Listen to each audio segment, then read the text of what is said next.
قابل احترام بھائیوں، دوستوں، بزرگوں، اللہ جل جلالہ عم نوالہ نے ہم سب کو حضور صلی اللہ علیہ وسلم کی امت میں پیدا فرمایا اور ہمارا بھاؤ بہت بڑھا دیا، عمریں ہماری کم کر دی، 60 سال 70 سال، اور ریٹ ہمارا بہت بڑھایا، نیکیاں بڑھانے کے اسباب بہت بتائے اور گناہ معاف کرانے کے اسباب بہت بتائے۔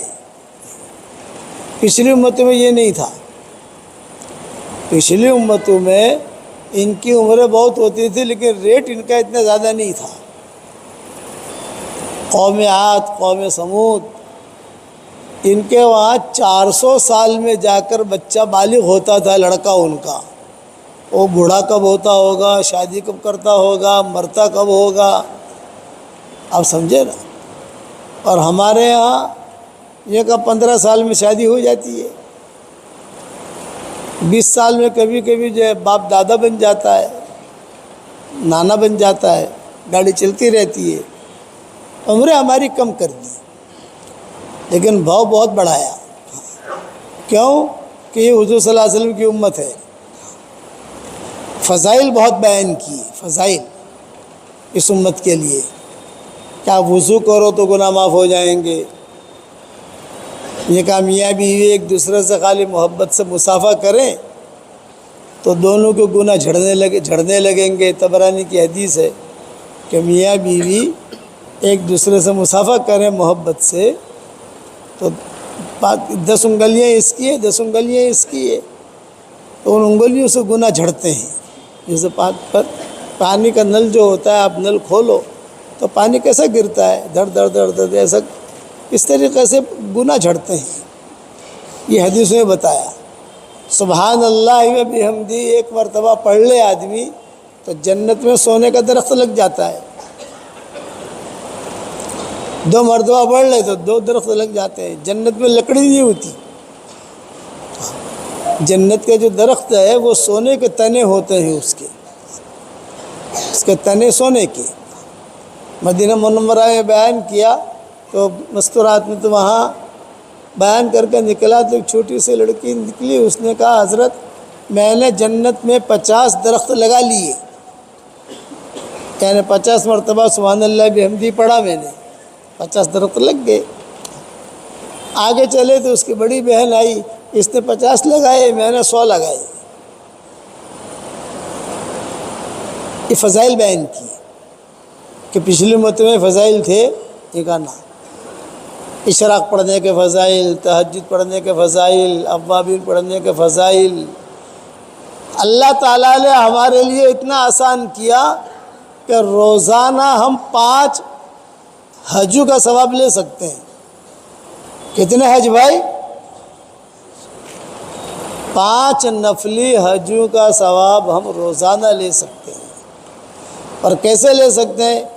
جو آدمی اپنے گھر سے نماز کے لیے چلے اور مسجد میں آوے تو اسے ایک یعنی مقبول حج کا ثواب ملتا ہے۔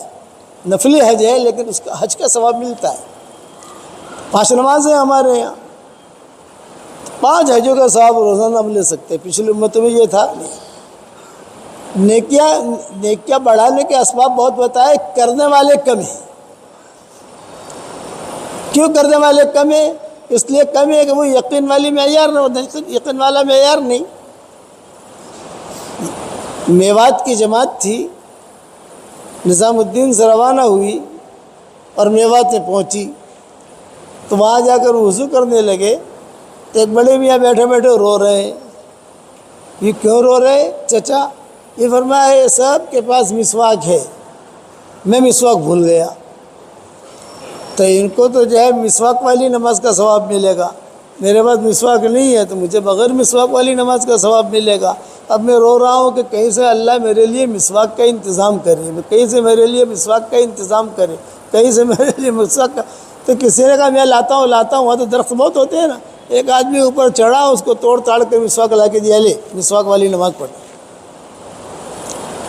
وہ استحضار ہے، نیکی کا استحضار کہ بغیر استحضار کے اللہ تعالیٰ کسی کو دیتا نہیں ہے، یاد رکھنا۔ آج کل ہمارے اندر غفلت بہت ہے۔ علماء نے لکھا ہے کہ آدمی کے زوال کی سب سے پہلی علامت ہے غفلت۔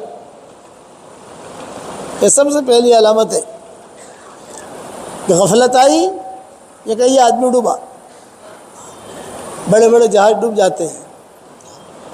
دینے کے لیے بہت کھول دیا اللہ نے۔ ایک دعا بتائی حدیث شریف میں، آدمی صرف ایک مرتبہ پڑھ لے تو دنیا بھر میں جتنے مسلمان مرد اور عورتیں ہوں گے ان سب کے برابر اللہ اسے نہیں کیا دے گا۔ اب بتاؤ، پڑھوا دوں آپ کو دعا؟ پڑھو میرے ساتھ، ربنا اغفر لی ولوالدی وللمؤمنین یوم یقوم الحساب۔ جو ایک مرتبہ پڑھ لے، جس نے بھی پڑھا اس کے اکاؤنٹ میں اس وقت میں دنیا میں جتنے مسلمان مرد اور عورتیں ہیں ان سب کے برابر اس کے اکاؤنٹ میں نیکیاں آ گئیں۔ کتنا آسان ہے ہمارا دین، کرنے والے کم ہیں۔ میری جتنی کتابیں آتی ہیں، میرے جتنے ترجمے آتے ہیں، تقریباً 17 قسم کے ہمارے قرآن آ گئے، الگ الگ ترجمے اور رخ والا قرآن، تجوید والا قرآن، یہ 17 قسم کے۔ میں ہر جگہ پر ہماری کتابوں میں یہ دعا لکھوا دیتا ہوں اور نیچے حوالہ لکھ دیتا ہوں کہ کم سے کم امت ایک مرتبہ تو پڑھ لے، نیکیاں تو مل جائے گی۔ آج نیکیوں کی ہمیں قدر نہیں ہے، نیکیوں کی قدر حشر کے میدان میں ہوگی۔ ایک نیکی کی وجہ سے پریشان ہوگا، ایک نیکی آئے گا اللہ کے دربار میں، اللہ تعالیٰ کہیں گے سب کچھ تیرا ٹھیک ہے، ایک نیکی لا تو جنت ملے گی، ورنہ جنت نہیں ملے گی۔ اللہ پاک ایک نیکی، میں ہاں تو کیا سمجھے گا، ایک نیکی تو کوئی بھی دے دے گا، تو سب سے پہلے ماں باپ کے پاس جائے گا، امی ایک نیکی دے دو، جنت سامنے ہے۔ اللہ نے کہا ہے کہ ایک نیکی، بس ایک نیکی۔ تو ماں کہے گی بھائی تو کون ہے، میرا تیرا رشتہ ہی نہیں ہے، بھاگ یہاں سے، ابھی تو میں پریشان ہوں، میرے پاس نہیں ہے۔ باپ بھی انکار کرے گا، دوستوں کے پاس جائے گا، وہ انکار کریں گے، بھائی انکار کریں گے۔ اس کو کہتے ہیں یوم یفر المرء من اخیہ وامہ وابیہ وصاحبتہ وبنیہ لکل امرئ منہم یومئذ شأن یغنیہ۔ یہ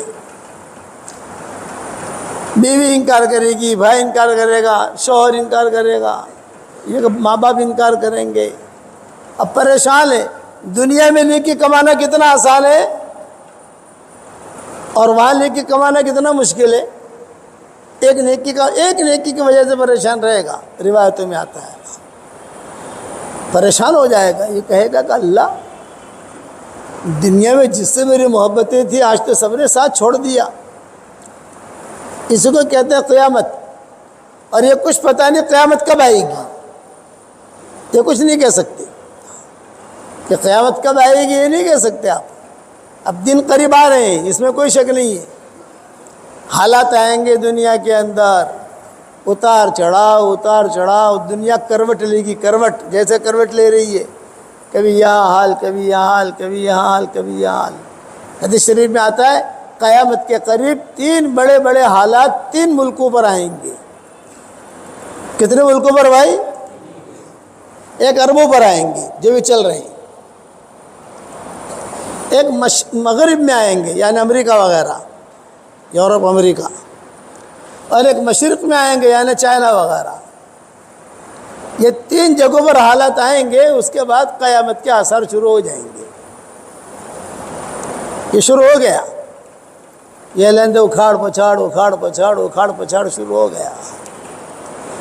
ایسے حال آئیں گے کہ سود کو حلال سمجھے گا۔ اب تو سودی کاروبار کو کوئی برا بھی نہیں سمجھتا، پہلے تو سودی کاروبار کو برا سمجھتے تھے، لیکن اب تو برا بھی نہیں سمجھتا، اب تو جو ترقی سمجھتا ہے کہ ارے پیسے آ رہے ہیں، کہ اپنا اس کا معبود جو ہے وہ پیسہ ہو جائے گا۔ یہ کتابوں میں لکھا ہے کہ اب جو ہے برادریاں پہلے سود چھوڑ کر دین کی طرف آئی تھی، اب دین چھوڑ کر سود کی طرف جا رہی ہے۔ سود کا دھواں بھی گھر میں پہنچے گا، بیت اللہ کو اللہ اٹھا لے گا، حرم شریف مدینہ مسجد نبوی کے اندر کتے داخل ہو جائیں گے، تو صحیح حدیث ہے، ممبر پر پیشاب کریں گے کتے، ممبر شریف پر، مدینہ خالی ہو جائے گا،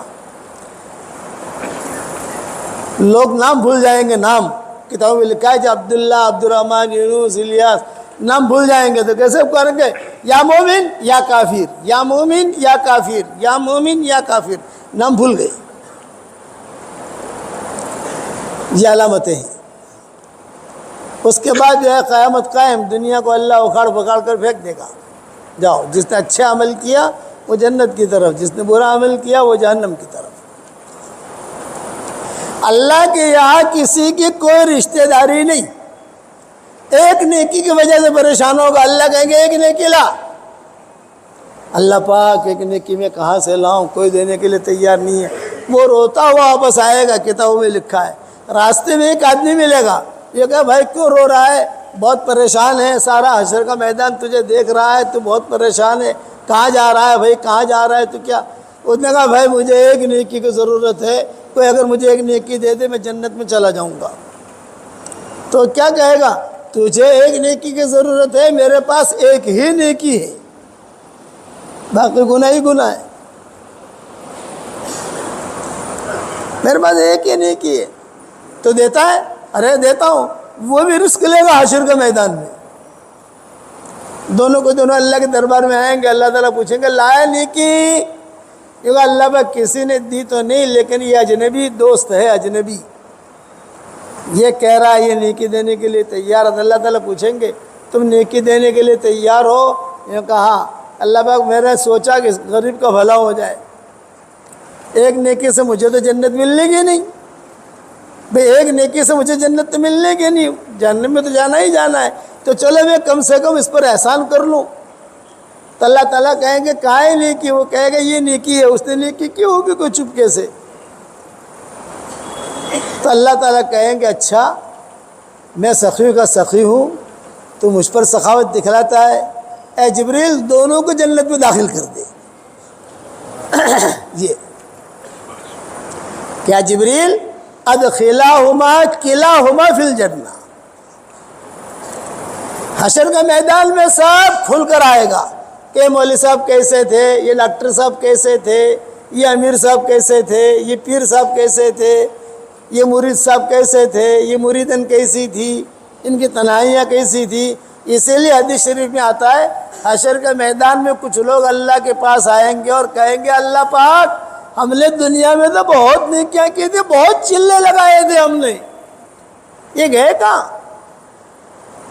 بہت 3 چلے لگائے تھے، بہت 3 دن دیے تھے، بہت ہم نے جو قرآن پڑھے تھے، بہت حج عمرے کیے تھے، ہمارے کھاتے میں تو خالی ہے، سارا کچھ ہے ہی نہیں۔ تو اللہ تعالیٰ کیا جواب دیں گے؟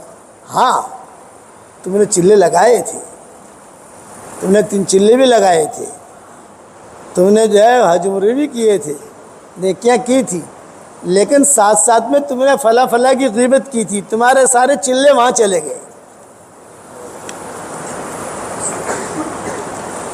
اسے کہتے ہیں خسارہ،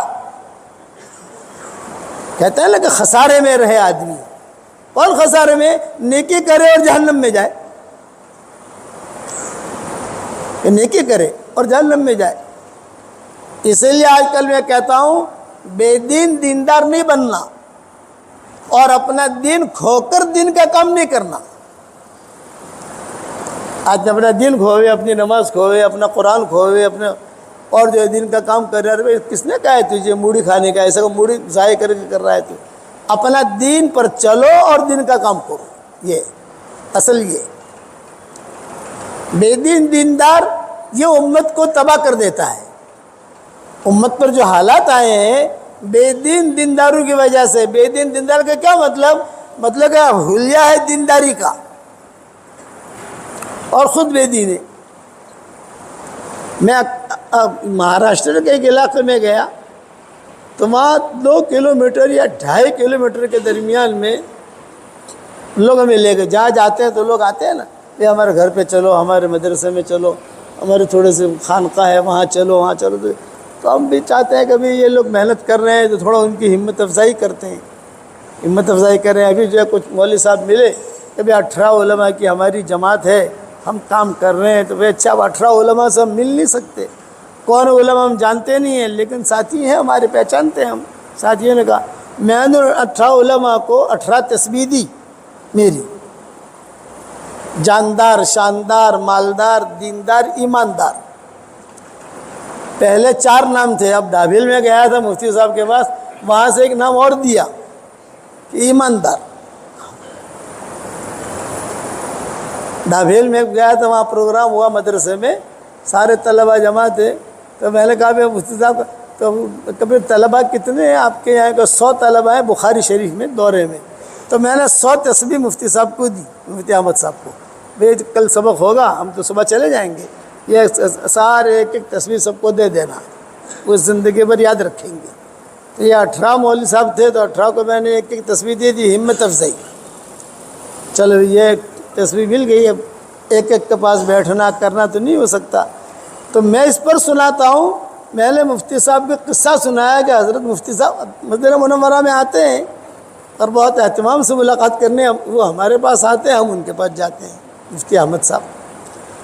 تو میں نے جب ڈابھیل میں تھے تو وہ بھی فارغ، ہم بھی فارغ، ہمیں تو ایک بیان کرنا تھا علماء میں، وہ طلباء میں، بیان کر کے پھر آرام کر کے تہجد پڑھ کے ذکر کی مجلس سے بیٹھ کر دوسری جگہ ہمارے پروگرام تھے، ہاسوٹ وغیرہ جو ہے، ہاسوٹ ہے، باڈولی ہے، یہ ساری جگہوں پر ہمارا جانا تھا۔ ہم عقل کو جا نہیں سکے، مولانا کی طبیعت خراب تھی، مولانا تھے نہیں وہاں، خیر۔ تو مفتی صاحب سے میں نے کہا کہ مفتی صاحب میں حرم شریف میں بیٹھا ہوا تھا طواف زیارت کر کے، اور ایک آدمی بھاگا بھاگا آیا، یہ کہا کہ حضرت دعا کرو میں مدرسہ کھولنا چاہتا ہوں۔ تو میں نے کہا بھائی مہربانی کرنا مدرسہ کھولنا، لیکن دکان مت کھولنا، اللہ حمجہ کے نا، سمجھ گئے نا؟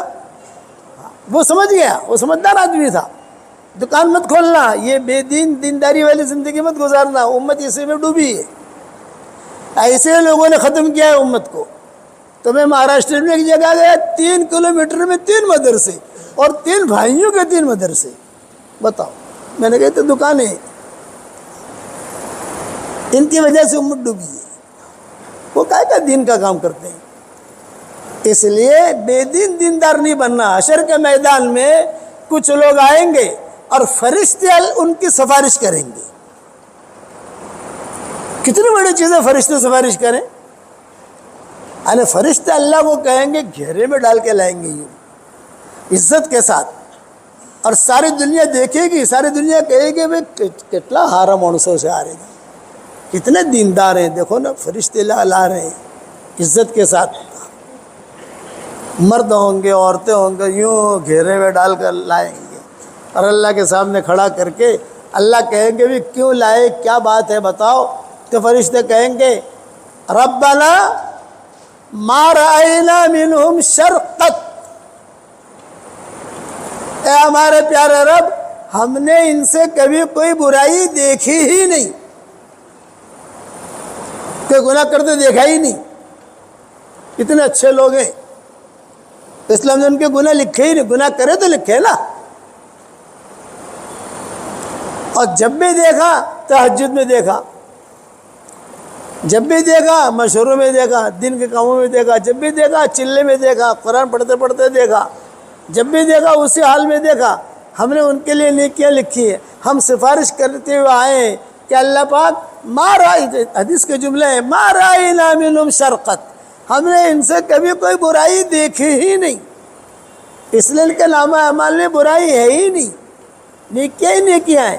ہم سفارش کرنے کے لیے آئے ہیں کہ آپ ان کو جنت میں داخل کریں۔ اللہ تعالیٰ کہیں گے اچھا آپ نے کوئی برائی نہیں دیکھی، کرنا لاؤ نامہ اعمال۔ اب اللہ تعالیٰ نامہ اعمال اٹھا کے دیکھیں گے، ایک ورق یوں پلٹا، ایک ورق یوں الٹا، اور اللہ زمین پر دے ماریں گے۔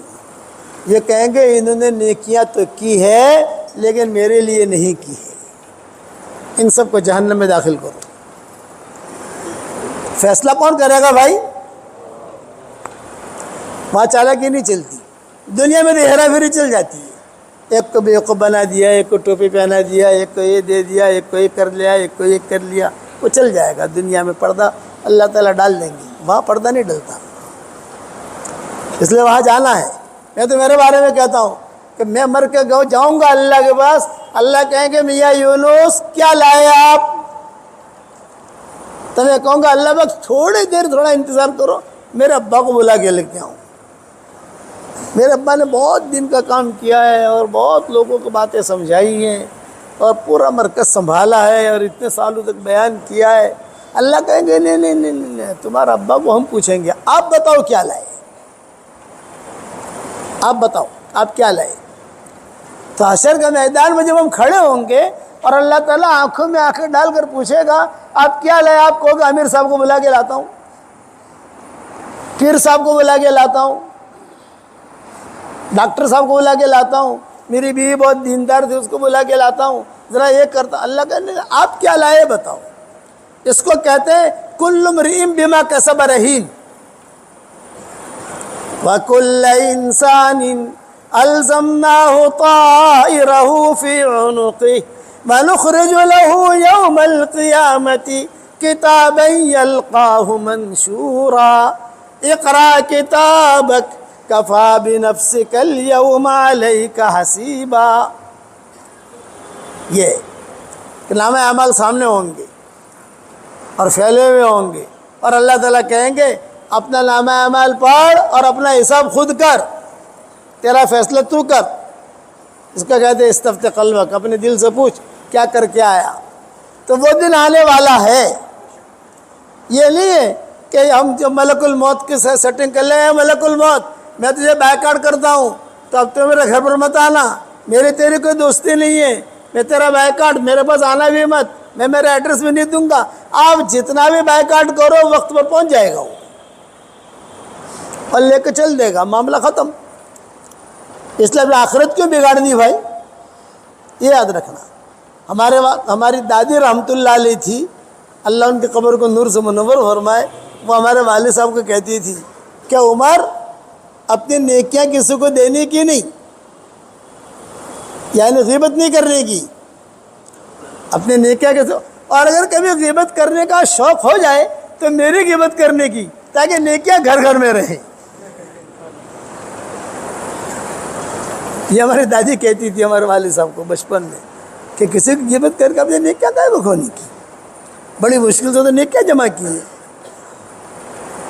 حشر کے میدان میں آدمی بھوکا رہے گا اور جانا ہے وہاں، ایک ایک چیز کا حساب دینا ہے، کسی کو چھٹی نہیں ہے۔ یہ سمجھو کہ چھٹی ہو جائے گی، یہ کیا وہ کیا وہ کیا، نہ نہ، جتنا بھی آپ چھپ کر کرو وہاں کھلا ہوا ہے، آپ کے دل میں کیا ہوا ہے وہاں کھلا ہوا ہے۔ آدمی کے دل میں خیر ہوتی ہے تو اللہ اسے خیر ضرور دیتا ہے، اللہ کا وعدہ ہے۔ اِعْلَمِ اللَّهُ فِي قُلُوبِكُمْ خَيْرًا يُؤْتِكُمْ خَيْرًا، یہ وعدہ ہے، تمہارے دلوں میں خیر ہوگی ہم تمہیں خیر دیں گے۔ یہ صلاح الدین ایوبی جو تھے نا، ان کے والد بہت بڑے مالدار تھے، شاہی خاندان تھا، کرد ترکی میں کرد ایک علاقہ ہے، یہ کردی تھے۔ کردی خون جو ہوتا ہے بہت مضبوط ہوتا ہے اور بہت مضبوط قوم ہوتی ہے وہ۔ ہمارا دسمبر میں پروگرام تھا، یہ ابھی نومبر چل رہا ہے، دسمبر کا پورا مہینہ ہمارا ترکی کا سفر تھا، کرد وغیرہ سب جگہ ہمارے پروگرام بن گئے تھے، سب جگہ، استنبول، قاہرہ، یہ وہ، اصحاب کہف، یہ سب جگہ ہمارے سب سیٹ ہو گئے تھے پروگرام، ٹکٹیں بھی تھی، اب کہاں ٹھہرنا ہے کیا کرنا ہے، سارا کا سارا نظام بن گیا تھا، سب جماعتیں بن گئی تھی ہماری، ساتھیوں کی، گھر والوں کی، یہ سب۔ لیکن پھر یہ حالات شروع ہو گئے،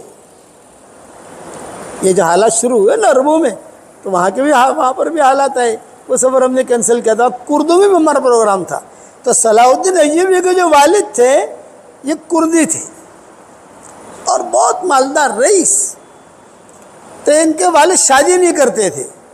میں کس پر سناتا ہوں، دل میں خیر ہوگی تو اللہ خیر دے گا، اس لیے اپنے دل کے چمن کو آباد رکھو،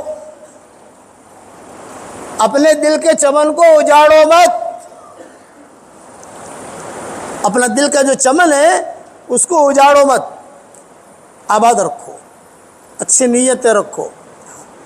تو شادی نہیں کرتے تھے، اب رئیس آدمی شادی کرنے کے لیے تیار نہیں، تو کسی جگہ جب ان کے پروگرام ہوتے تھے کھانے کے پینے کے، گیدرنگ شادی کی کہیں نہ کہیں، تو ان کی بہنیں، ان کی جو ہے بھانجیاں، بھتیجیاں، بھابھیاں تو ان میں سب سے آگے ہوتی ہیں، تو بھابھیاں سب کہتی تھی ارے تم شادی کرو، تم اتنا عمر ہو گئی تمہاری، بڑا ہو کے شادی کرو گے تمہارا مال کس کے پاس جائے گا، شادی کرو شادی کرو۔ میں ایک ہی بات رٹ لگاتی تھی، شادی کا صلاح الدین ایوبی کے والد کو، شادی کرو شادی کرو۔ تو وہ جواب میں کہتے تھے دیکھو مجھے شادی نہیں کرنی۔ ارے پاگل آدمی ہے، شادی نہیں کرنی، تیرا مال کہاں جائے گا؟ شادی کر، اولاد ہوگی، مال اس کے پاس جائے گا۔ وہ کہ نہیں شادی نہیں کرنی۔ اب جب بہت اصرار کیا تو اب صلاح الدین ایوبی کے والد نے کہا اچھا میرا نکاح کرانا چاہتے ہو تو لڑکی ڈھونڈو میرے لیے، لیکن ایسی لڑکی سے میں شادی کروں گا جو میرا ہاتھ پکڑ کر مجھے جنت میں لے جائے۔ یہ شرط لگائی صلاح الدین ایوبی کے والد نے۔ تو سب ہنسنے لگے، خاندان والے، شاہی خاندان تھا، سب ہنسنے لگے ارے پاگل ہو گئے، ایسی لڑکی کہاں ملے گی تجھ کو؟ وہ تو جنت میں ملے گی ایسی لڑکی، تو یہ ایسی لڑکی دنیا میں نہیں ملنے کی۔ کوئی اگر مرد یہ چاہے کہ مجھے ایسی بیوی ملے کہ اس میں کوئی عیب نہ ہو تو بغیر بیوی کے رہے گا انشاءاللہ، اور اگر کوئی عورت یہ چاہے کہ مجھے ایسا شوہر ملے کہ اس میں کوئی عیب نہ ہو تو بغیر شوہر کے رہے گی وہ۔ یہ میں نے نظام الدین سے، ہمارا وہ گولڈن ورڈ چلتا ہے نا، تو گولڈن ورڈ میں میں نے صبح بھیجا تھا ہمارا بھائی فاروق بنگلور کے، فوراً ان کا مجھے فون آیا یہ جلدی ساتھیوں کو بھیجو جلدی تاکہ ساتھیوں کی قدر کریں۔ فوراً ان کا فون آیا۔ میں سال میں پہلے 1 مہینہ نظام الدین 2 مہینہ گزارتا تھا، پھر جو حالات آئے تو 1 مہینہ کر دیا، اب جو ہے سال میں خالی 15 دن رہتا ہوں وہاں۔ والد صاحب کی قبر ہے، پھر ساتھی ہے، یہ پرانا ہمارا یادگارانہ ہے، تو میں وہاں پر تھا، تو میں فاروق کا مجھے فون آیا فوراً، حالانکہ بیچارہ فون نہیں کرتے، خود مشغول آدمی ہے، بڑھاپے کے اندر بیمار بھی ہے، مشغول بھی ہے، ان کا مجھے فون آیا یہ میسج سارے ساتھیوں کو کرو آپ۔ میں نے کہا آپ کے پاس جتنے نمبر ہے آپ کرو، میرے پاس جتنے نمبر ہے میں کرتا ہوں۔ کہ کوئی آدمی اگر یہ سمجھے کہ مجھے ایسا ساتھی ملے کہ اس میں کوئی عیب نہ ہو تو بغیر ساتھی کا رہے گا۔ تو صلاح الدین ایوبی کے والد جو تھے یہ کہتے تھے کہ ایسے لڑکی سے شادی کرنی ہے جو میرا ہاتھ پکڑ کے جنت میں لے جائے۔ تو یہ سب کہتے تھے کہ پاگل ہو گیا ہے تو، ایسے کہاں سے ملے گی؟ صلاح الدین ایوبی کے والد کیا کہتے تھے؟ اِيَعْلَمِ اللَّهُ فِي قُلُوبِكُمْ خَيْرًا يُؤْتِكُمْ خَيْرًا۔ اللہ تعالیٰ تمہارے دلوں کو دیکھتا ہے، تمہارے دلوں میں خیر ہوگی اللہ تمہیں خیر دے دے گا۔ کہاں سے دے گا یہ مت پوچھو، کبھی کبھی شیطان کے ذریعے بھی اللہ خیر دے دیتا ہے جھوٹا اور ہے شیطان۔ ابو ہریرہ کو آیت الکرسی سکھانے والا شیطان تھا، آپ نے فرمایا کم بخت جھوٹا ہے لیکن بات صحیح بتا گیا۔ یہ آپ نے بتایا حضور صلی اللہ علیہ وسلم نے ابو ہریرہ کو، ہے وہ جھوٹا شیطان تھا لیکن بات صحیح بتا گیا ہے وہ۔ تو صلاح الدین ایوبی کے والد کہتے تھے میرے دل میں یہ ہے میں ڈھونڈ رہا ہوں ایسی لڑکی، اللہ کہیں نہ کہیں سے لائے گا۔ شادی نہیں کرتے تھے وہ۔ تو صلاح الدین ایوبی کے والد کے ایک پیر تھے، چھوٹی سی ان کی مسجد تھی۔ تو صلاح الدین ایوبی کے والد، آپ کرد جاؤ گے وہاں تو کرد جا کر آپ دیکھو گے چھوٹے چھوٹے مسجدیں بنی ہوئی ہیں وہاں۔ ہمارے پہلے سفر ہوا اس علاقے میں، دیکھتے تھے وہاں کش وغیرہ کرتے تھے۔ چھوٹے مسجد تھی، ان کے پیر تھے وہ پیر کے پاس جا کر روزانہ عصر مغرب عشاء صلاح الدین ایوبی کے والد پڑھتے تھے۔ کبھی سیب لے جاویں، کبھی کھانا لے جاویں، کبھی کچھ پیسے لے جاویں، مالدار تو آپ مالدار آدمی تھے، کبھی کپڑے لے جاویں، اور وہاں سردی بھی بہت ہوتی ہے چونکہ یورپ ملا ہوا ہے وہاں سے، تو جاویں اور عصر مغرب عشاء وہاں پڑھتے تھے، بیٹھتے تھے کہ پانی پلا دے ہوئے، قہوہ پلا دے ہوئے، چائے پلا دے ہوئے بیٹھے، اور شیخ جو ہے بیٹھے بیٹھے اللہ اللہ کرتے تھے۔ ایک مرتبہ یہ دونوں بیٹھے ہوئے صلاح الدین ایوبی کے والد اور یہ شیخ، ایک لڑکی آئی خوبصورت تھی، خوبصورت بھی تھی، خوبصورت بھی تھی، جوان بھی تھی، لیکن کپڑے وغیرہ بہت بوسیدہ تھے، پیمن لگے ہوئے تھے۔ یہ آ کے کھڑی ہو گئی، کچھ ہدیہ لے کر آئی شیخ کے لیے۔ تو شیخ نے دیکھا، شیخ نے کہا ارے بیٹی تو نے نکاح نہیں کیا اب تک؟ تو میں حضرت جی میں نے نکاح نہیں کیا۔ کب نکاح کرے گی تو؟ اب تو بڑی ہو گئی، نکاح کر لے۔ تو اس نے کہا حضرت جی دعا کرو، مجھے ایسے آدمی سے نکاح کرنا ہے جو میرا ہاتھ پکڑ کے جنت میں لے جائے۔ یہ بیٹھے ہوئے تھے صلاح الدین ایوبی کے والد۔ ارے یہ بھی ایسی بیوی چاہتا ہے اور تو بھی ایسا چاہتی ہے، بلاؤ سب کو۔ معروف آدمی تھے تو انہوں نے سب کو بلایا اور نکاح کر دیا۔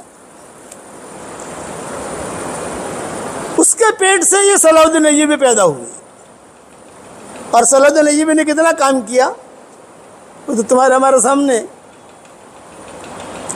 تو دل میں خیر ہوتی ہے تو وہ آدمی کبھی محروم نہیں ہوتا، کہیں نہ کہیں سے اللہ اس کو خیر دے دیتا ہے، کہیں نہ کہیں سے، کہ کہیں نہ یہاں سے دے گا یہاں سے دے گا، لیکن دل میں خیر ہو تو، اور دل میں اگر کچرا بھرا ہوا ہے تو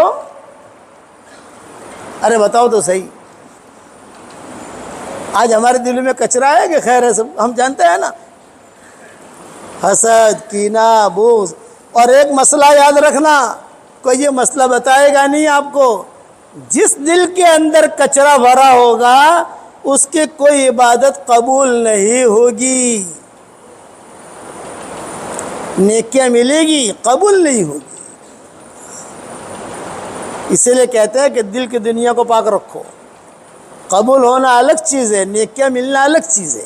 نیکیاں تو ہماری شریعت میں بہت آسان ہے، میاں بیوی ایک دوسرے کی طرف محبت کے نگاہ سے دیکھیں خالی اور مسکرائیں، اللہ بھی مسکراتے ہیں۔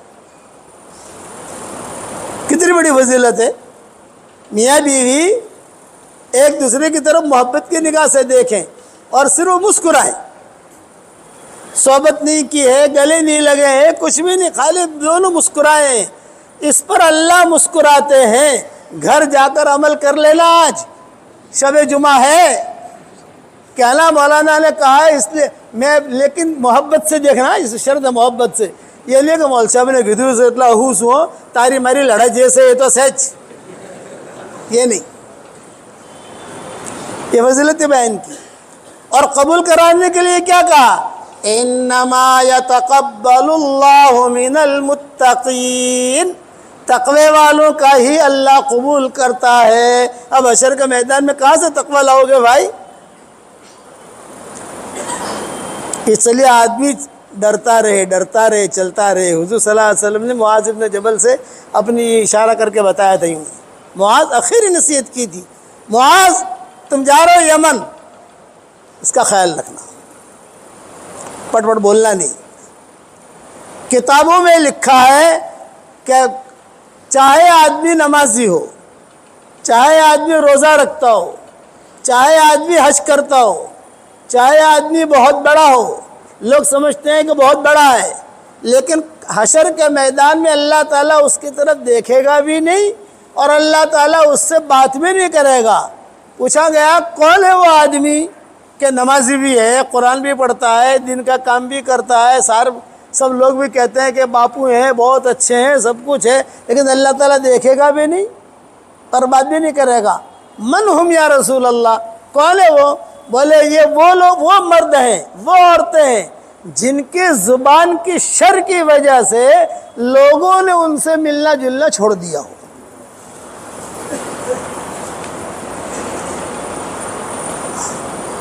الادب المفرد میں ساری کتابوں میں نے 4 دن پہلے یا 5 دن پہلے یہ مضمون باقی رہنے والی نیکیوں میں بیان کیا ہے میں نے۔ آج 5واں دن ہے غالباً۔ 5 دن میں 1,15,00,000 آدمیوں نے اسے دیکھا ہے یہ حدیث کو۔ کیسی زبردست حدیث ہے۔ زبان اور دل، زبان اور دل، پٹ پٹ پٹ پٹ بولنا نہیں، بولنے کے فضائل نہیں ملیں گے، خاموش رہنے کے فضائل ملیں گے۔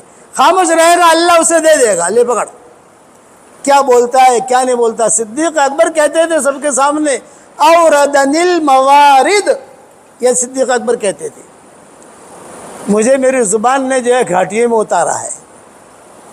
حضرت ابوبکر کہتے تھے. حضور نے فرمایا جس کے زبان کی شر کی وجہ سے لوگ اس سے ملنا چھوڑ دیں. ہوتا ہے نا یار وہ خراب آدمی سے یار چوئی سلام کروانی چوئی بے رستہ کا بھی یار ابھا رہے ہو تو 10 باتوں ہمڑا سے ہوتے ہیں نا بات لوگ. دل کی خیر، یہ میرا جملہ یاد رکھنا، دل میں خیر ہوگی تو اللہ تمہیں خیر دے گا. کہاں سے دے گا وہ پوچھو مت آپ. بلخ کا ایک بہت بڑا بادشاہ تھا، مسلمان تھا، لیکن مسلمانوں سے ناراض تھا، بہت ناراض تھا. اس کے بلخ میں یہودی بھی رہتے تھے، نصارہ بھی رہتے تھے، یہ سب رہتے تھے. لیکن یہ مسلمانوں سے ناراض ہو گئے، سارے مسلمان علماء کو جمع کیا. یہ فرمایا میں تم لوگوں سے ناراض ہوں، میرے شہر میں رہنا ہے تو تم جو ہے اتنا ٹیکس بھرو، میرے شہر میں رہو، اور اگر آپ کو ٹیکس نہیں بھرتے میرا شہر چھوڑ دو. تو سارے مسلمان علماء نے کہا کہ حضرت ہم سے کیا غلطی ہوئی، 2-4 آدمی سے غلطی ہو، ہم معافی مانگتے ہیں. بھائی ہم معافی مانگتے ہیں. فرمایا نہیں مجھے تم لوگ پسند ہی نہیں ہو، تم ٹیکس بھرو تو رہو یا میرا شہر چھوڑو. بڑے پریشان کہ کیا کریں. فقہاء، علماء، خانقاہیں، مدارس، بادشاہ ناراض اور ٹیکس مانگ رہا ہے. پوری زندگی محنت کرے تو بھی ٹیکس نہیں دے سکتے ہم. تو سارے بیٹھے تو کسی نے آ کر کہا کیوں پریشان ہو؟ تو کوئی جنات آیا، جنات کوئی حاطف غیبی ہوتا ہے نا، حاطف غیبی. اگر تم لوگ بہت پریشان ہو تو تمہاری پریشانی کا ایک حل ہے. یہ کہا کیا حل ہے؟ یہ کہا فلاں جگہ جاؤ، وہاں جا کر جو ہے ایک لڑکی ہے وہاں اس کے پاس جاؤ، وہ تمہاری مدد کرے گی. میں دل کی خیر پر بتا رہا ہوں، دل کا خیر. ہمیشہ اپنے دل میں خیر رکھو، شر مت رکھو. ہر ایک کے ساتھ اچھائی، حسن ظن. میرے والد صاحب رحمۃ اللہ علیہ فرماتے تھے ہر ایک کے ساتھ اچھا گمان، بدگمانی نہیں. اچھے گمان کے لیے کوئی دلیل کی ضرورت ہی نہیں ہے، اور بدگمانی کے لیے سینکڑوں دلیلیں چاہیے، سینکڑوں دلیلیں. اور کسی کو اچھا گمان کر رہا ہے یہ آدمی اچھا ہے. اسی لیے ابا کہتے تھے کہ بیٹا کوئی نے વધાرے مڑبوج نہ اپنا قوم تھی قوم کروانو. ابا ہم کو کہتے ہیں، جب چھوٹے تھے تو کہتے تھے. اور نیکی کا استحضار تھا. مرکز میں اگر کوئی بیمار ہوتا تو میں عصر کے بعد میرے والد صاحب رحمۃ اللہ علیہ سے کہتا کہ ابا وہ بیمار ہے، ہم عیادت کر لیں تاکہ ثواب ملے. ابا نے کہا ابھی عیادت نہیں کرنی، مغرب کی نماز کے بعد عیادت کریں گے. میں نے کہا ابا مغرب بعد آپ کا بیان ہے عربوں کے اندر، آپ مشغول ہو جاؤ گے، ہمیں بھی کسی جگہ جانا ہے. تو ابا نے کہا نہ مغرب بعد جائیں گے. اگر ابھی ہم عیادت کریں گے تو مغرب کی نماز تک فرشتے ہمارے لیے دعا کریں گے. 1 گھنٹہ ہے نماز میں. اور اگر مغرب کے بعد عیادت کریں گے تو فجر تک فرشتے ہمارے لیے دعا کریں گے. ذرا فرشتے نے تھکواڑوا نا، ان کو بھی تھکاؤ تاکہ ٹائم زیادہ ملے ان کے دعاؤں میں. یہ استحضار تھا والد صاحب رحمۃ اللہ علیہ کو. آپ سمجھے گے نہیں؟ مغرب بعد دعا کریں گے تو فجر تک، فجر کی نماز پڑھ کر جو ہے نکلتے وہاں بیان ہوتا تھا ابا کا. ہم بھی بیٹھتے تھے، گرم پانی کا انتظام جو بڑی گھڑی ساتھ رکھتے تھے بیان کے لیے. چھوٹی گھڑی میں دکھائی نہیں دیتا تھا ابا کو، سارا نظام بیان کے لیے کرتے تھے. تو کیا کہتے تھے یونس فرشتوں نے دھندے لگاڑو، فرشتوں نے دھندے لگاڑو جلدی تھی. ہم سمجھ جاتے یعنی اعوذ باللہ السمیع العلیم من الشیطان الرجیم، اعوذ باللہ السمیع العلیم من الشیطان الرجیم، اعوذ باللہ السمیع العلیم من الشیطان الرجیم 3 مرتبہ کوئی پڑھ لے اور سورہ حشر کی آخری آیت پڑھ لے تو شام تک فرشتے اس کے لیے دعا کرتے رہتے ہیں. بولے دھندے لگاڑو، صبح صادق ہوتے ہی فرشتوں کو دھندے لگا دینے کا. یہ استحضار تھا ابا کا. ہم فجر میں لاتے تھے ابا کو، تو ابا کو فجر میں لاتے تھے تو مین گیٹ اندر کا دروازہ بند ہوتا تھا، مستری لوگ کھولتے نہیں تھے، کچھ میواتی ساتھی تھے وہ نہیں کھولتے تھے. تو ابا کہتے تھے کون تھے یار آپ جیسے بھمین جاؤ اوشا تھے، گھوم کے ہم آتے تھے. تو راستے میں یہ کہتے تھے جلدی سے فرشتوں کو دھندے لگاؤ. اب کتنے بجے؟ اتنے بجے. بس صبح صادق ہو گئی، صبح صادق ہو گئی. صبح صادق ہوتے ہی یہ دعا پڑھ لینے کی تاکہ مغرب تک فرشتے ہمارے لیے دعا کریں، اور مغرب کی اذان ہوتے ہی یہ دعا پڑھ لینے کی تاکہ فجر تک جو فرشتے ہمارے لیے دعا کریں. یہ استہزار۔ تو کسی نے اگر کہا تم بہت پریشان ہو، وہاں ایک لڑکی رہتی ہے، تم چلے جاؤ تمہاری مدد کرے گی، دلوں کی خیر۔ یہ سارے کے سارے وہاں گئے، وہاں جا کر لوگوں سے پوچھا بھئی یہ ایڈریس ہے، یہ خاتون کہاں ملے گی؟ تو لوگوں نے کہا کہ یہ ہے اس کا گھر۔ ارے اس کا گھر تو بوسیدہ ہے، دروازے کا ٹھکانہ نہیں ہے، سمجھے گے نہیں؟ اب یہ کیا مدد کرے گی اتنا سارا پیسہ؟ تو دوسروں سے پوچھا کہ غلط تو ایڈریس نہیں دے رہے ہیں، سب نے کہا نہیں یہی ہے، یہی ہے، یہی ہے، یہی ہے۔ اب یہ پریشان ہوئے کہ یار گھر تو ایسا دکھتا ہے نہیں، کوئی حلیہ تو دکھنا چاہیے نا۔ ہر ایک نے کہا کہ یہی ہے، جو لڑکی کو تم ڈھونڈ رہے ہو اس کا مکان یہ ہے۔ خیر دستک دی، باندھی نکلی، ابھی کیوں آئے ہوئے؟ کہا آپا سے ملنا ہے۔ یہ کہا ٹھہر جاؤ۔ تو وہ اندر سے آئی پردے کے ساتھ، بھی کیوں آئے ہو؟ یہ کہا بھی ہم بلخ والے بڑے پریشان ہیں اور بہت حالات میں ہیں، اور جو ہے اس نے اتنا ٹیکس مانگا ہے، ہمارے پاس پیسہ نہیں ہے، تو کسی نے آپ کا ایڈریس دیا ہے۔ تو اب اس نے کیا کہا؟ بہت اچھا، نعمت ضیف، نعمت ضیف، نعمت ضیف، نعمت ضیف، اچھے مہمان ہیں، اچھے مہمان ہیں، اچھے مہمان ہیں، یہ کہہ کر اندر گئی، اور اندر جا کر ایک تھیلی میں ایک چادر تھی، وہ چادر لا کر دی، اور یہ کہا جاؤ یہ چادر لو اور چادر بادشاہ کو دے دو، تمہارا قرضہ بھی ادا ہو جائے گا اور پیسہ بچے گا، اس سے مسجدیں بنا دینا، اور اس سے جو ہے تم تمہارا سارا کام مدرسہ بنا دینا، مسجدیں بنا دینا، مسافر خانے بنا دینا، پیسہ بچاؤ، میرے پاس لانا مت۔ دل کا خیر۔ تو انہوں نے چادر دیکھی، سمجھ میں آئی ہی نہیں، ارے یہ چادر۔ تو اس نے کہا آپ کھڑے مت رہو، آپ جاؤ، اللہ نے تمہارا کام کر دیا۔ یہ آ گئے بلخ، بادشاہ کے پاس گئے، بادشاہ کو جو ہے چادر دکھائی، بھئی یہ چادر لو، اپنے حساب کتاب کر لو، اور باقی جو پیسہ بچے ہمیں واپس دے دو، یا اوپر کا چاہیے تو اوپر کا لے لو، تاکہ ہمارے مسلمانوں کا ٹیکس ادا ہو جائے، ہم یہاں رہنے والے بن جائیں۔ بادشاہ نے کہا یہ چادر کہاں سے لائے تم؟ یہ کہا ایک عورت نے دی۔ اچھا بھئی چادر تو بہت قیمتی ہے۔ پھر اس نے کہا یہ آپ کو ہدیہ دی تھی؟ بولے ہم کو ہدیہ دی ہے، تم مان نہیں رہے تو ہم وہاں سے لے کر آئے ہیں یہ۔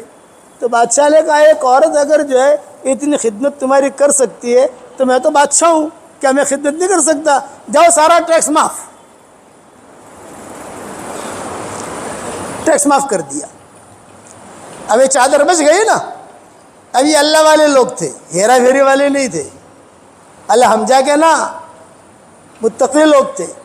پھر ناچ کا ہوتا تو کوئی کہجے مت ہو بھائی આપણે પહોંચ જણા છીએ, પહોંચી જ સમજીએ, وہ જે પૈસા આવશે આપણે આપસમાં તકસીમ કરી લેવું۔ وہ لوگ ایسے نہیں تھے۔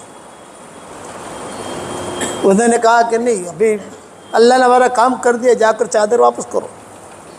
سفر کر کے پہنچے، دستک دی، باندھی آئی، باندھی نے پہچان لیا۔ باندھی نے کہا آپا وہی لوگ آئے ہیں کہ پہلے چادر لے گئے تھے، آپ کیوں آئے؟ تمہارا کام بن گیا؟ کیونکہ اللہ نے ہمارا کام بنا دیا، اور یہ چادر جو ہے بچ کتاب یہ تھا آپ کا حق ہے، ہمارا کام بن گیا، تو چادر واپس لے لو۔ اس نے کہا نا محلن محلن، یہ چادر میرے گھر میں لانا مت۔ وہ چادر جس پر غیر محرم کی نظر پڑی ہو میرے گھر میں نہیں آ سکتی، کہ اس چادر پر غیر محرموں کی نظر پڑی ہے، اب یہ چادر میرے گھر میں نہیں آ سکتی، اسے لے جاؤ اور اس کو جو ہے یعنی تمہارا کام بن گیا، ٹھیک ہے، اس کو بیچو، پیسے تمہیں بہت ملیں گے، اور جو اس پیسے کے جو مسجد بناؤ، یہ بناؤ، یہ بناؤ۔ اسی لیے آپ افغانستان جاؤ گے کچھ علاقوں کے اندر آپ کو مسجد میں لکھا ہوا ملے گا چادر والی مسجد نمبر 1، چادر والی مسجد نمبر 2، سمجھ گئے نا؟ چادر والی مسجد نمبر 3، چادر والا مدرسہ نمبر 4، چادر والا مسافر خانہ نمبر 5۔ کئی جو ہے مسافر خانے بنے، کئی یہ بنے، کئی یہ بنے، اور سارے کے سارے جو ہے وہاں آباد ہو گئے۔ اب اس عورت کا تو انتقال ہو گیا، اب یہ چادر اس کے پاس آئی کہاں، وہ لمبا قصہ ہے۔ وہ طواف کر رہی تھی، جنات کے بادشاہ کی نظر پڑ گئی، اس پر عاشق ہو گیا، نکاح ہو گیا، مہر بھی دی تھی اس نے، جنات کے بادشاہ نے. وہ لمبا قصہ ہے، دوسری مرتبہ اللہ لائے گا تو سنائیں گے انشاءاللہ. اب جو ہے بہت یہ تو مشہور ہو گیا چادر والی. ان یعلم اللہ فی قلوبکم خیرا یؤتکم خیرا. بہت بڑا بادشاہ تھا. اس نے جب دیکھا کہ او ہو ایک عورت کی چادر کی وجہ سے، اس عورت کا نام ہی تھا چادر والی عورت. اور مسجد جہاں کوئی بھی چیز بنتی تو کہتے چادر والی تھی. ایک بڑی مسجد بنائی زبردست، جس نے بادشاہ نے اپنا پیسہ بھی لگایا اور اس کا پیسہ بھی لگا.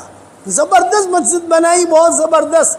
ہرات ایک علاقہ ہے وہاں افغانستان کے اندر، اس کا نام ہے ہرات. تو ہمارے سفر ہوئے ہیں، کہیں آپ ہرات دیکھو گے تو مجھے بیٹھا ہوا دیکھو گے وہاں بیان کرتے ہوئے. بہت بڑا مجمع ہوتا ہے وہاں ہرات میں. تو یہ ہرات جو ہے بہت بڑی مسجد بنائی، جامع مسجد اس نے، اور اس پر چادر، اس بادشاہ کا بھی نام، اس کا بھی نام. تو لوگوں نے کہا کہ بادشاہ سلامت اتنی زبردست مسجد تم نے بنائی ہے اور امام رکھا ہے تھرڈ کلاس، تو قرآن پڑھنا بھی نہیں آتا اسے، اور بڑے بڑے عمرا، بڑے بڑے وزراء سب جو ہے اس کے پیچھے نماز پڑھتے ہیں. تو امام ذرا اتنی بڑی مسجد بنائی تو امام بھی تو ایسا ہونا چاہیے نا. بھئی بڑی مسجد ہو، جامع مسجد ہو، بڑی مسجد ہے، تو امام اس کی آواز، اس کا علم، اس کا قرآن پڑھنا، اس کا تقویٰ ایسا ہونا چاہیے. تو یہ امام ٹھیک نہیں ہے. تم جو ہے نا امام راضی کو بلاؤ. امام راضی اس زمانے میں زندہ تھے، جو تفسیر کبیر لکھی ہے جنہوں نے. تم جاؤ ان کو بلاؤ. چنانچہ بادشاہ اپنے فوج کو لے کر امام راضی کے پاس پہنچا. امام راضی جب بیان کرتے تھے تو پورا کے پورا شہر خالی ہو جاتا تھا، کوئی بھی شہر میں ہوتا نہیں تھا. 100% مرد و عورتیں ان کے بیان میں ہوتے تھے، 100% تفسیر سنتے تھے. اور جب وہ تفسیر پوری ہو جاتی تھی، دعا ہو جاتی تھی، تو وہ بازار کھلتا تھا. کپڑے کا بازار کھل رہا ہے، سونے کا بازار کھل رہا ہے، ہیرے جواہرات کا بازار کھل رہا ہے، سب لوگ آ جاتے تھے. بادشاہ جو ہے وہاں پہنچا. بادشاہ نے دیکھا کہ ارے بازار میں کوئی ہے ہی نہیں.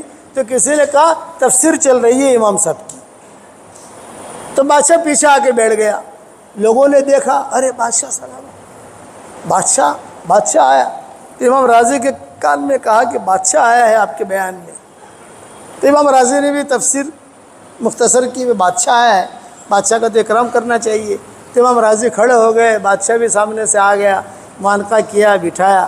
کیسا آنا ہوا آپ کا؟ تو بادشاہ نے کہا کہ حضرت میں آپ کو دعوت دینے آیا ہوں، اور یہ کہ میں نے مسجد بنائی ہے، تو میں چاہتا ہوں کہ آپ وہاں کے امام بن جائیں، وہاں سنبھال لیں اس کو.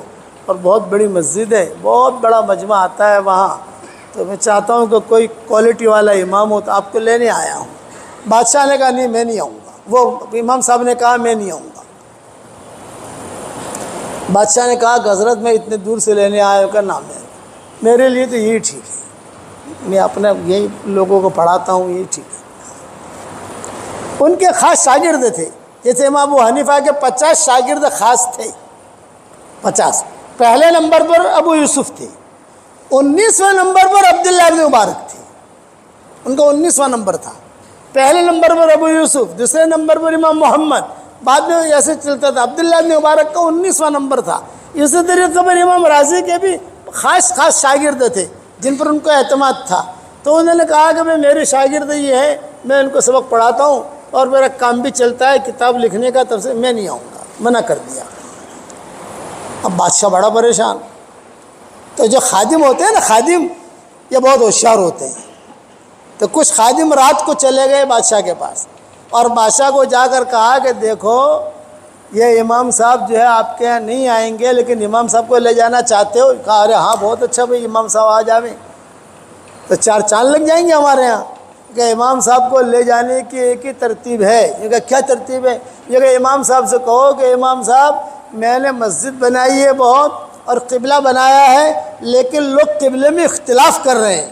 کچھ کہتے ہیں کہ یوں قبلہ ہے، کچھ کہتے ہیں کہ یوں قبلہ ہے، کچھ کہتے ہیں کہ یوں قبلہ ہے. اب آپ جیسا آدمی آئے گا تو لوگ متفق ہوں گے، آپ جیسا آدمی نہیں آئے گا تو لوگ لڑتے رہیں گے. یہ کہو، امام صاحب تیار ہو جائیں گے.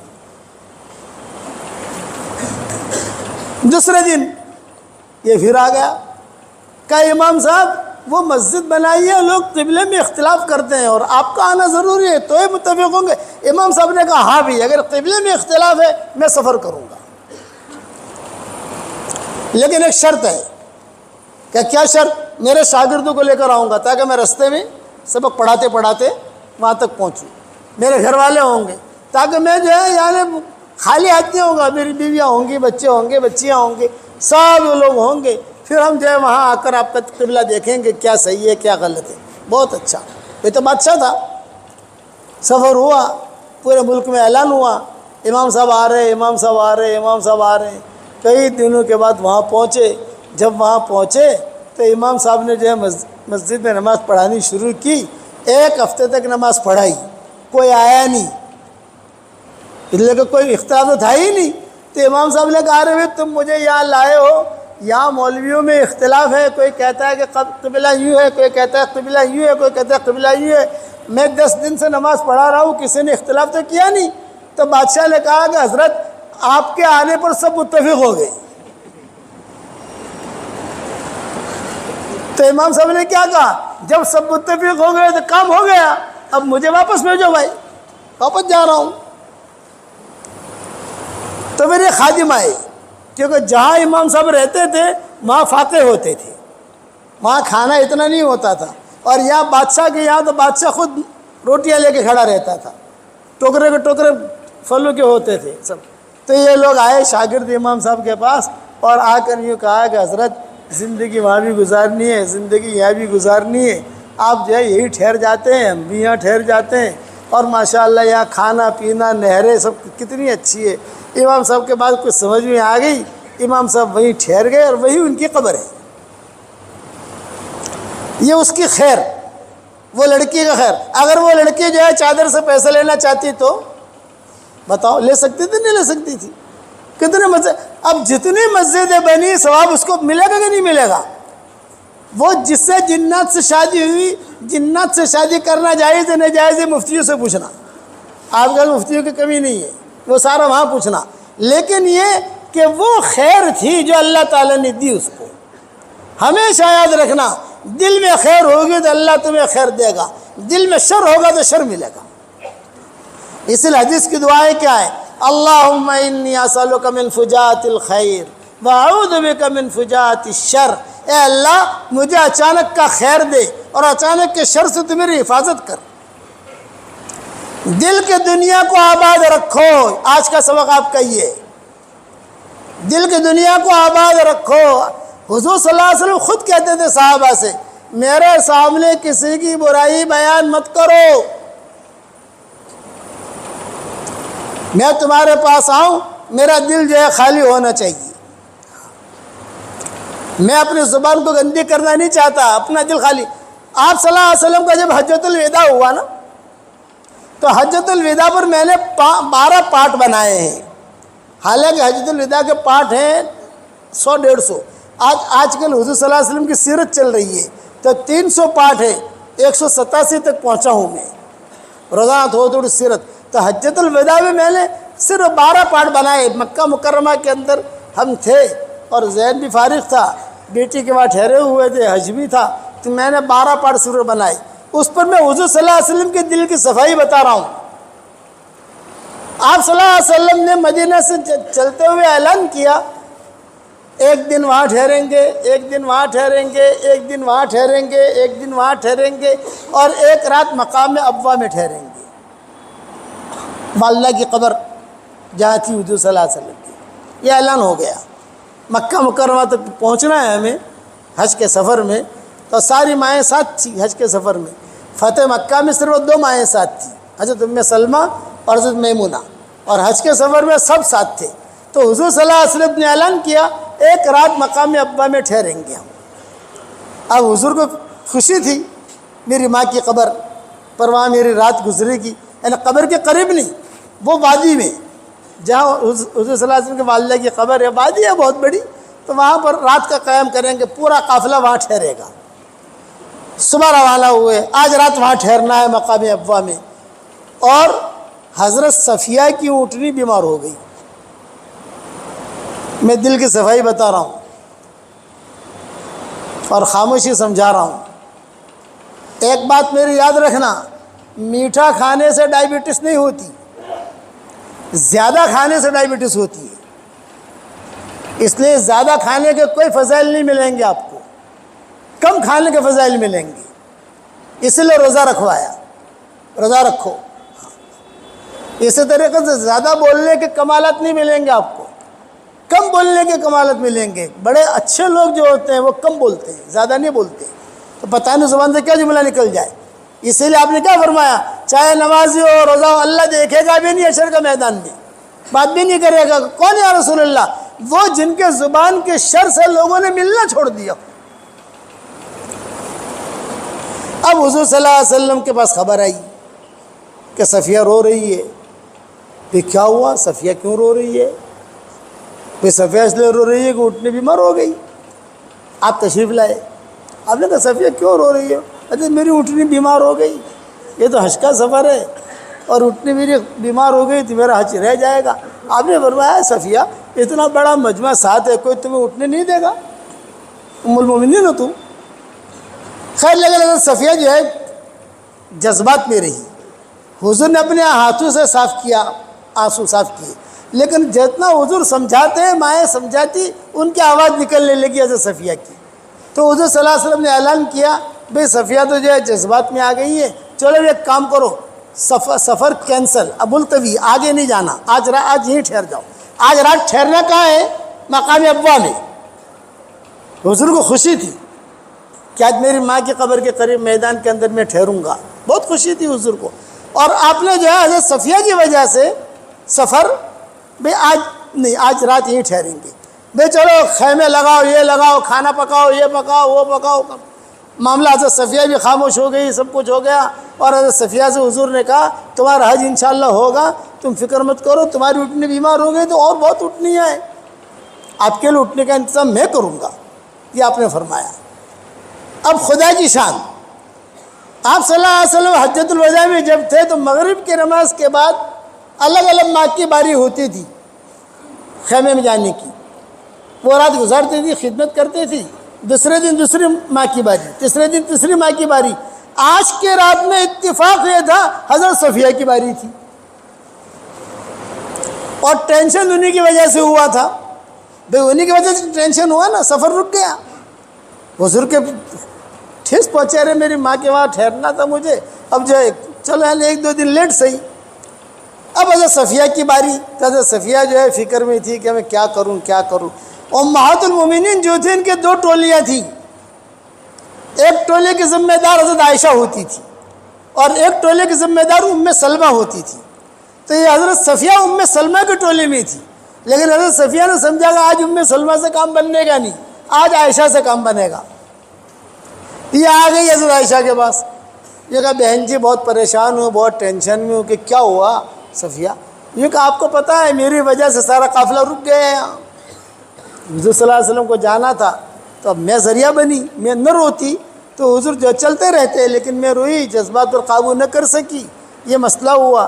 تو اور آج کی رات میری حضور کے ساتھ ہے، اب مجھے اور ٹینشن ہے کہ صاحب وہاں جاؤں گی تو پتہ نہیں کیا ہوگا وہاں، آپ کچھ رستہ کچھ حل نکالو۔ تو حضرت عائشہ نے کہا مجھے سوچنے دو۔ ابراہیم نے کہا نہیں سورج غروب ہونے کا ٹائم قریب ہے، مجھے بھی تیاری کرنی پڑے گی حضور کے پاس جانے کے لیے۔ حضرت عائشہ نے کہا صفیہ جذبات میں مت آؤ، مجھے کچھ سوچنے تو دو، میں کیا کروں۔ اتنے میں حضرت صفیہ نے کہا عائشہ میرے دل میں ایک رائے آ رہی ہے، وہ رائے آ رہی ہے کہ آج کی رات میں آپ کو ہدیہ دے دیتی ہوں، یعنی آپ چلے جاؤ، آپ کی باری میں چلے جاؤں گی۔ حضرت عائشہ کی باری آخر میں آ رہی تھی، بولے اتنے دن تک مسئلہ تھوڑا ٹھنڈا ہو جائے گا۔ تو حضرت عائشہ نے کہا بہت اچھا۔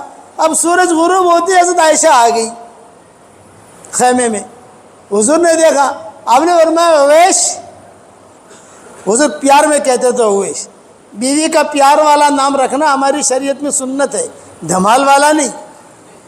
نام تھا حضرت عائشہ کا عائشہ، لیکن حضور کہتے تھے اویش، کبھی فرماتے تھے عائش، کبھی فرماتے تھے حمیرہ، کبھی فرماتے تھے صدیقہ، کبھی فرماتے تھے عفیفہ، یہ فرماتے تھے حضور۔ آپ نے فرمایا اویش آج تمہاری باری تو نہیں ہے، تم کیسے آ گئی؟ تو حضرت عائشہ نے کہا ذالک فضل اللہ یؤتیہ من یشاء، یہ تو اللہ کا فضل، اللہ جسے چاہے دے۔ بے صفیہ نے مجھے بھیج دیا تمہیں آ گئی، بہت اچھا۔ اب حضرت عائشہ، حضرت صفیہ نے کہا تھا پوری رات تمہاری رہے گی تو ذرا حضور کو سمجھا کر خوش کر دینا۔ حضرت عائشہ کہتی تھی پوری رات میں حضور کے پاس رہی، ایک جملہ بھی حضور نے حضرت صفیہ کے متعلق کہا نہیں ہے۔ یہ اخلاق تھے، آج صفیہ نے یہ کیا، آج صفیہ نے یہ کیا، میں یہاں ٹھہر گیا، یہ نبی کے اخلاق۔ اور اگر ہمارا مسئلہ ہوتا تو آسمان نیچے زمین اوپر۔ اب حضرت صفیہ کو فکر، حضرت صفیہ حضرت ہارون علیہ السلام کی اولاد میں سے تھی، گوری نسل، یہ گوری نسل ہے نا، گوری نسل جو دنیا میں چل رہی ہے یہ اس نسل میں سے تھی یہ، اور حضرت ہارون کے اولاد میں سے تھی یہ، بہت خوبصورت تھی۔ تو حضرت صفیہ کو ایک ہی فکر کہ صبح ہوتے ہی میں عائشہ سے پوچھوں گی ایوری تھنگ از اوکے، سمجھ گئے نا، بے سب اوکے ہے نا، کوئی گڑبڑ تو نہیں۔ جب صبح ہوئی اور الرحیل الرحیل الرحیل، چلو بھی سفر شروع کرو، حضرت صفیہ بھاگے حضرت عائشہ کے پاس آئی، یہ کہا بہن جی سب ٹھیک ہے۔ حضرت عائشہ نے کہا حضور نے تیرا نام تک نہیں لیا، کچھ پوچھا نہیں حضور نے، آج یہ کیا، بلکہ حضور صلی اللہ علیہ وسلم نارمل موڈ جو ہوتا ہے نارمل، اس طریقے سے حضور رہے، اس لیے تیرا معاملہ کلیئر ہو گیا، اب چلتی جا اور حضور کو خوش کرتی جا، بس ختم ہو گئی بات۔ یہ اخلاق ہے ہمارے ہیں، مجھے اتنا بتا دو، یہ اخلاق ہیں۔ دل کی صفائی ضروری ہے۔ مغرب کی نماز ہم نے پڑھی، دل کے کچرے کے ساتھ قبول نہیں، دعا مانگیں گے قبول نہیں۔ نیکیاں لے لو بھائی، نیکیاں آپ نیکیاں لے لو، نیکیاں لینے میں کوئی حرج نہیں ہے، ہم قبول نہیں کریں گے، قبول تو اس کا کریں گے جس کا دل پاک صاف ہو۔ اسی لیے حضرت عمر روتے تھے کہ اے اللہ میری رعیت بڑھ گئی، میں کہاں جاؤں گا اے اللہ۔ اور جس کا دل صاف ہوتا ہے نا، اللہ اس کے دل کی دنیا کی رہبری کرتا ہے، یہ میری نصیحت یاد رکھنا۔ جس کا دل صاف ہوگا، پاک صاف ہوگا، اس کے دل کی دنیا کے اللہ رہبری کرے گا۔ حضرت عمر کے زمانے میں خواب دیکھا حضرت علی نے، خواب کس نے دیکھا بھائی؟ اور خواب یہ دیکھا کہ حضور صلی اللہ علیہ وسلم نماز پڑھا رہے ہیں فجر کی، حضرت علی نماز پڑھ رہے ہیں۔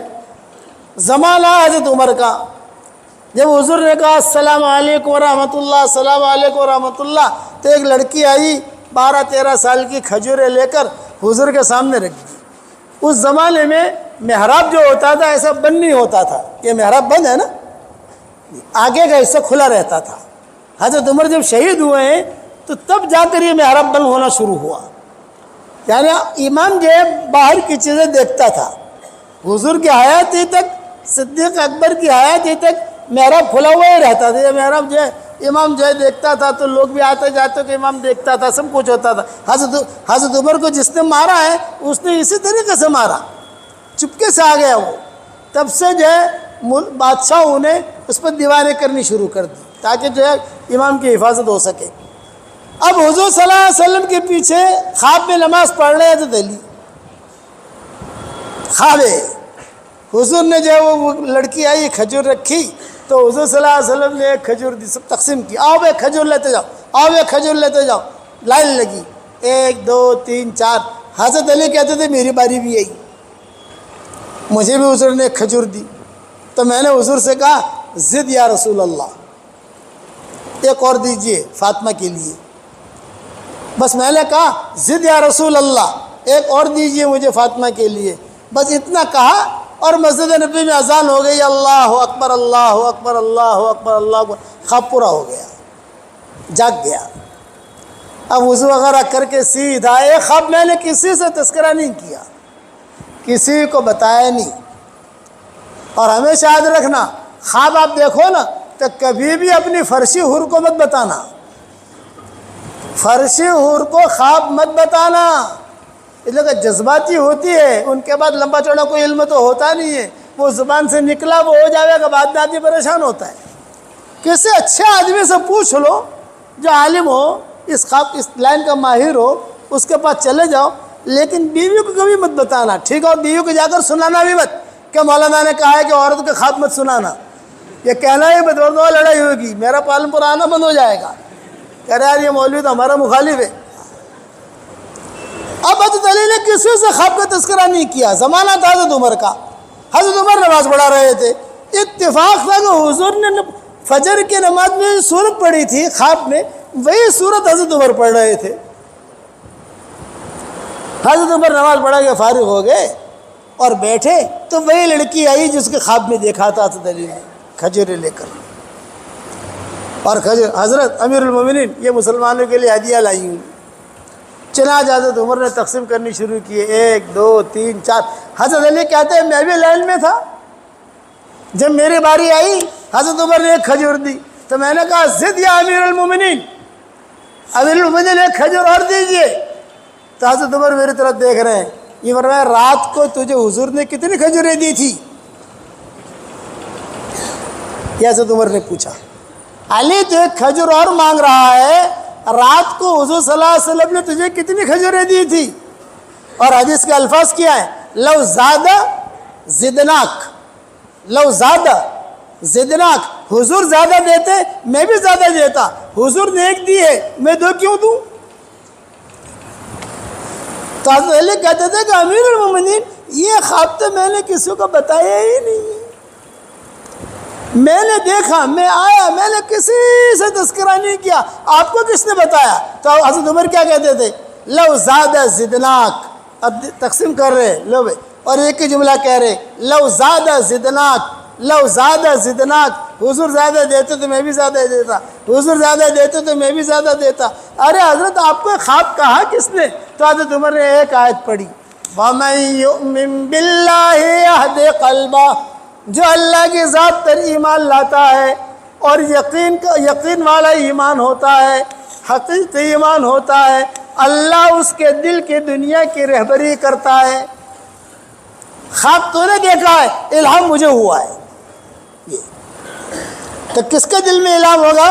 کچرے والے دل میں ہوگا بھائی، کچرے والے دل میں کچرے کا الہام ہوگا، اور پاک صاف دل میں پاک صاف الہام ہوگا۔ اس لیے دلوں کو صاف رکھو گے انشاءاللہ۔ اس لیے آج کا میرا سبق کیا ہے؟ دل کی دنیا پاک صاف رکھو، بیوی کے ساتھ بھی بدگمانی نہیں، بیوی کے ساتھ بھی کوئی معاملہ ہو جاوے۔ اب آج کل شادیاں بہت ہوتی ہیں تو بہت دلہے ہوتے ہیں، مولے پور میں ہم نے 12 نکاح پڑھائے، کل راجستھان میں تھے وہاں نکاح پڑھائے، اور یہاں پر بھی نکاح ہے میرے خیال سے۔ آج ایک ہے کہ آج نکاحوں کا دور ہے یہ، تو میں کہتا ہوں کہ دیکھو، جب یہ کہو کہ میں نے اس کو قبول کیا، میں نے کہا جب تک 3 بچے پیدا نہ ہو جائے تو اس کو کرتے رہنا، اور جب 3 بچوں سے زیادہ بچے ہونے لگے تو ان کو کرتے رہنا، اور جب اور زیادہ بچے پیدا ہو جاوے تو پھر آپ کو کرتے رہنا، اور پھر زیادہ بچے پیدا ہو جاوے تو تو بیوی بن جانا، اس کو شوہر بنا دینا اور مر کر قبر میں چلے جانا۔ جھنجھٹ نہیں چاہیے، آپ سمجھیں گے نہیں؟ محبتیں رہتی ہے، میاں بیوی کے معاملات میں محبتیں رہتی ہے۔ حضور صلی اللہ علیہ وسلم نے یہی سکھا۔ حضرت فاطمہ جب بھاگی آئی، حضرت میں بہت ناراض ہوں، ابو جی میں بہت ناراض ہوں، ابو جی میں بہت ناراض ہوں۔ ارے بیٹی تجھے کیا ہو گیا؟ ارے بیٹی تجھے کیا ہو گیا؟ اندر تو آجا، گھر میں نہیں آؤں گی۔ حضرت عائشہ سمجھا رہی، ام سلمہ سمجھا رہی، حضرت فاطمہ بڑی ہیں، حضرت عائشہ چھوٹی ہیں۔ عمر میں حضرت فاطمہ جو ہے یہ بڑی ہے اور حضرت عائشہ جو ہے چھوٹی ہے، تو لیکن حضرت عائشہ کا مقام حضرت عائشہ کا مقام ہے حضور کی اہلیہ ہونے کی وجہ سے۔ تو سب سمجھا رہے ہیں فاطمہ اندر آ کے تو بات کرو، میں اندر نہیں آؤں گی۔ پھر ہوا کیا ہے تو بتاؤ۔ یہ کہ مدینہ کی انصار کی عورتیں یہ کہتی ہیں کہ نبی جو ہے اپنی بیٹیوں کا خیال نہیں رکھتے۔ آپ نے فرمایا میں نے تیرا کیا خیال نہیں رکھا یہ تو بتا، میں نے تیرا کیا خیال نہیں رکھا یہ تو بتا۔ اب حضرت فاطمہ نے کیا کہا؟ اب 2-4 دن سے علی نے ایک جملہ کہنا شروع کیا ہے، فاطمہ مجھے دوسری شادی کرنی ہے اور ابو جہل کی بیٹی سے کرنی ہے اور ابو جہل کی فلاں بیٹی سے کرنی ہے، یہ جملہ کہنا شروع کیا ہے حضرت۔ آپ نے فرمایا کہ مجھے بتا، وہ کہہ رہا ہے ایسا کہہ رہے ہیں علی تو مجھے بتاؤ۔ آپ نے فرمایا ٹھیک ہے لیکن تو ناراض ہو کر باہر کھڑے رہے، ہر چیز کا علاج تو ہے نا۔ آپ نے فرمایا الصلاۃ جامعہ، الصلاۃ جامعہ۔ اس زمانے میں جب مسجد میں لوگوں کو بلایا جاتا تھا یہ کہتے تھے الصلاۃ جامعہ، الصلاۃ جامعہ، آ جاؤ بھائی آ جاؤ آ جاؤ، سب لوگ آ گئے۔ حضرت علی کہتے میں نے سنا تو میں بھی چلا گیا۔ اب حضور ممبر پر بیٹھے اور ممبر پر بیٹھ کر حضرت فاطمہ کے فضائل بیان کیے۔ فاطمہ میری ہے، میں اس سے ہوں، یہ عورتوں کی جنت کی عورتوں کے سردارن ہیں، اس کے کوئی ستائے نہیں، جس نے فاطمہ کو ستایا اس نے مجھے ستایا، وغیرہ وغیرہ، یہ سارے۔ حضرت علی کہتے ہیں بیان میں نے سنا، میں سمجھ گیا ابو جہل کی بیٹی والی شکایت وہاں پہنچی ہے۔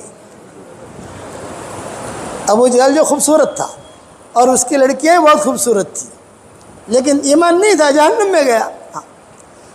تو حضور صلی اللہ علیہ وسلم نے ساری فضیلت بیان کی حضرت فاطمہ کی۔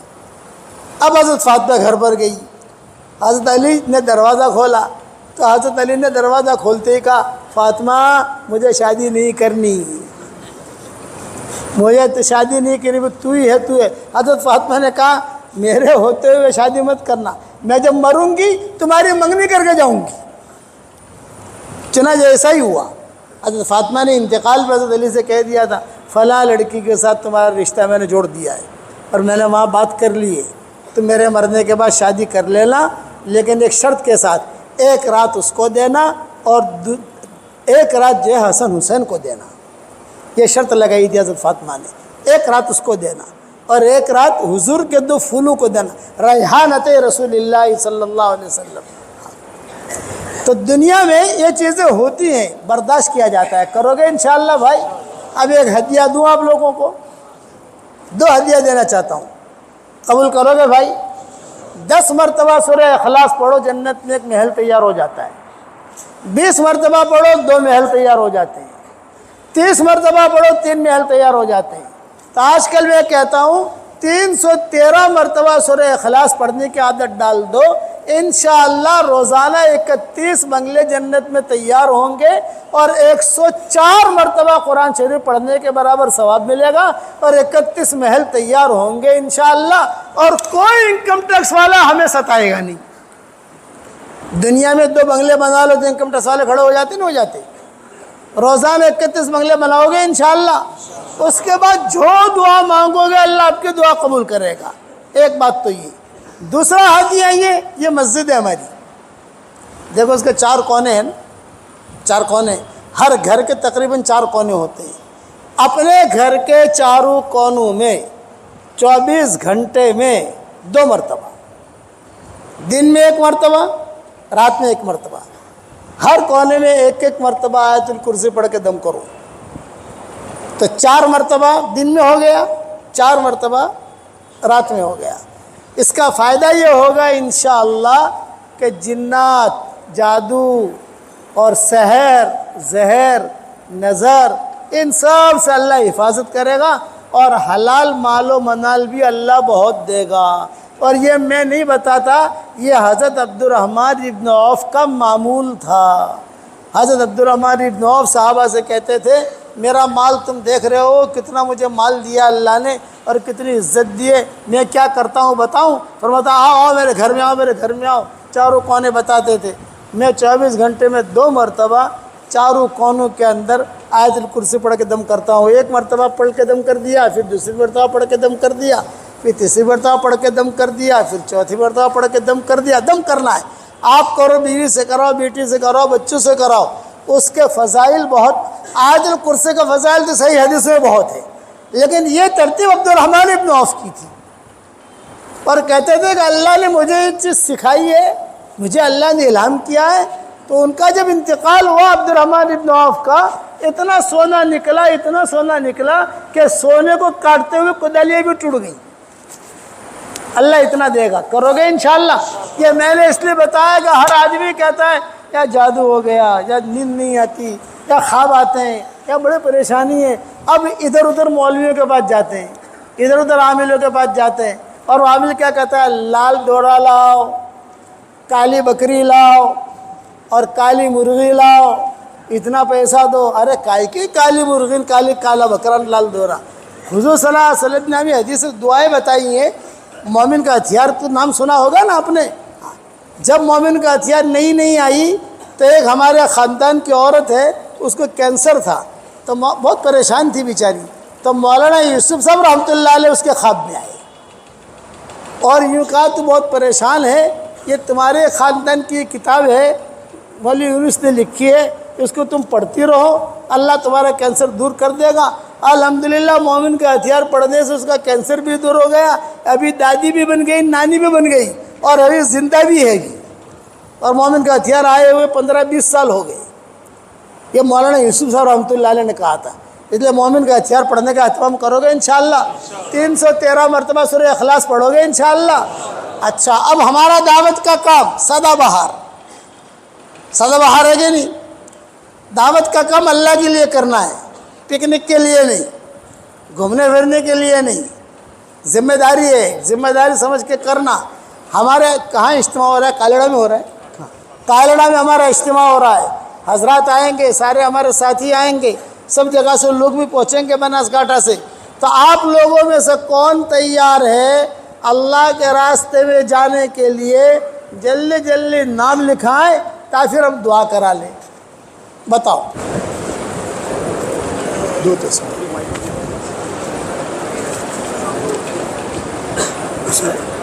اس میں نہیں ہے، جو ہو دے دو، یہ لے لو۔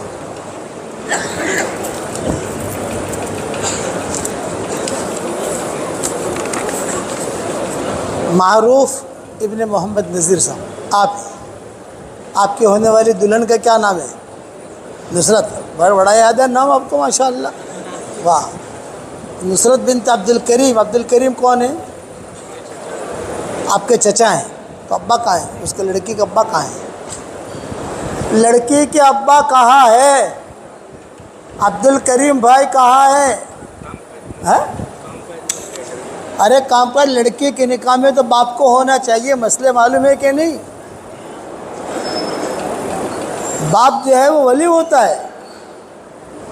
یہ پتہ نہیں ہے پالنپور کے علاقے میں کیا ہے یار، اتنے مولوی ہیں، اتنے مفتی ہیں یہاں پر۔ آ جاؤ عبد الکریم بھائی، آپ کو رہنا چاہیے آگے، عجیب آدمی ہے یار۔